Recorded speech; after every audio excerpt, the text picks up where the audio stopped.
Hello everyone, আসসালামু আলাইকুম। উর্মি কিচেনে আপনাদেরকে স্বাগতম। আজকে আমি আপনাদেরকে রান্না করে দেখাবো ভুতুম মাছ দিয়ে নারকেল দিয়ে কিভাবে খুব সহজে রান্না করা যায়, আর এটা খেতে কিন্তু খুবই ভালো লাগে। তো চলুন দেখে নেই। তো এই জন্য আমি এখানে কিছু ভুতুম মাছ নিয়েছি। মাছটাকে ভালোভাবে কেটে ধুয়ে লবণ আর হলুদ মাখিয়ে রেখেছি। এখন চুলা একটা প্যান বসিয়ে দিয়েছি, আর এখানে আমি 1 কাপের মতো পেঁয়াজ কুচি দিয়েছি। এটাকে আমি পুরো ব্রেস্তা করে নেব।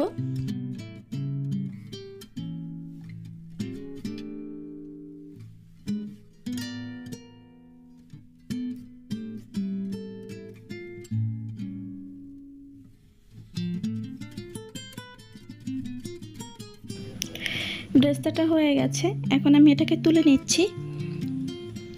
এখন আমি এই তেলের মধ্যে দিয়ে দিব সেই মাছগুলো। এখানে আমি দিয়ে দিচ্ছি পানি। এখন আমি পরিমাণ মতো পানি দিয়ে দিয়েছি। এখানে আমি সেই মাছগুলো দিয়ে দেব।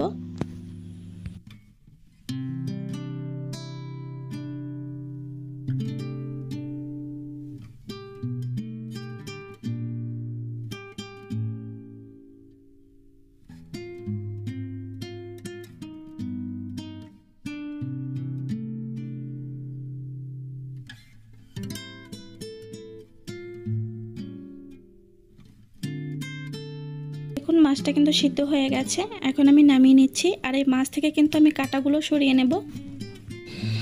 এখানে আমি একটা কড়াই বসিয়ে দিয়েছি।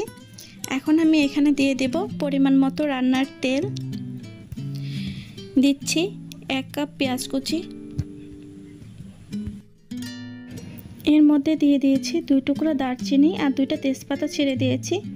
এখন আমি এটাকে বাদামি কালারের করে ভেজে নেব। এটা কিন্তু বাদামি কালারের হয়ে গেছে, ক্যামেরাতে বোঝা যাচ্ছে না। আর এটা হচ্ছে আমি যে মাছ সিদ্ধ করেছিলাম সেই পানিটা রেখে দিয়েছিলাম, সেই পানিটা আমি ফেলে দেইনি, সেই পানিটা এখানে দিয়ে দিলাম। এখন আমি এখানে সব মশলাগুলো অ্যাড করব। এই জন্য এখানে দিচ্ছি হলুদের গুঁড়া, দিচ্ছি মরিচের গুঁড়া, আর দিচ্ছি কিছু জিরার গুঁড়া। এখন আমি এই মশলাটাকে খুব ভালোভাবে মিশিয়ে নেব, আর এখানে আমি মশলাটাকে খুব ভালোভাবে কষিয়ে নেব। দেখুন, এখন আমি এখানে দিয়ে দিচ্ছি পরিমাণ মতো লবণ, দিচ্ছি আদা আর রসুন বাটা, দিচ্ছি 2-3টার মতো কাঁচামরিচ। দেখুন, কাঁচামরিচটা কিন্তু আমি কেটে দিয়েছি। এখন আমি মশলাটাকে খুব ভালোভাবে কষিয়ে নেব। এখন এখানে অ্যাড করছি নারকেলের পেস্ট। এটাকে আমি খুব ভালোভাবে ব্লেন্ডার করে নিয়েছি। আপনারা সবসময় চেষ্টা করবেন এটাকে ব্লেন্ডার করে নেওয়ার জন্য। এখন এখানে অ্যাড করছি সেই মাছগুলো থেকে কিন্তু আমি সম্পূর্ণ কাঁটাটা ছাড়িয়ে নিয়েছি। এখন সেই মাছগুলো আমি দিয়ে দিচ্ছি। এখানে এখন এই নারকেলের সাথে মাছগুলো আমি খুব ভালোভাবে কষিয়ে নেব।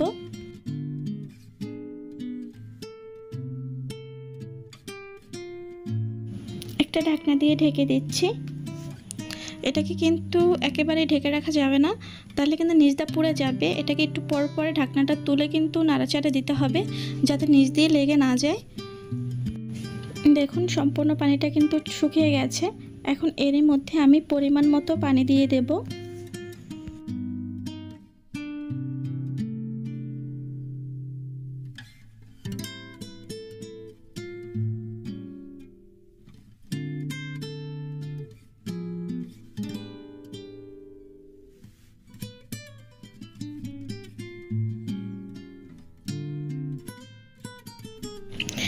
একটা ঢাকনা দিয়ে ঢেকে দিচ্ছি বলক ওঠা পর্যন্ত।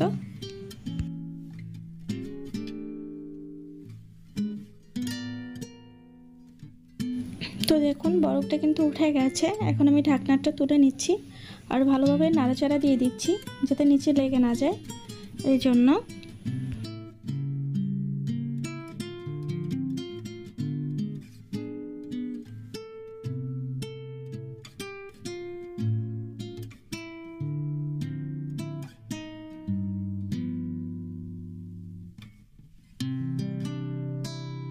দেখুন, পানিটা কিন্তু প্রায় শুকিয়ে গেছে। এখন এরই মধ্যে আমি যে বেরেস্তাগুলো করে রেখেছিলাম সেই বেরেস্তাগুলো দিয়ে দিচ্ছি।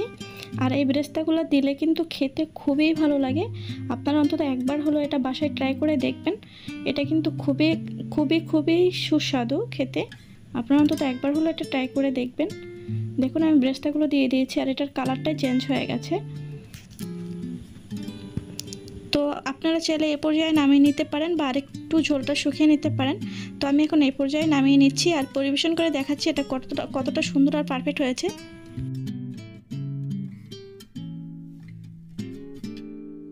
তো বন্ধুরা দেখুন, আপনারা দেখে বুঝতে পারছেন এটা কতটা পারফেক্ট হয়েছে। দেখতে যেমন সুন্দর হয়েছে, খেতেও কিন্তু অনেক মজা হয়েছে।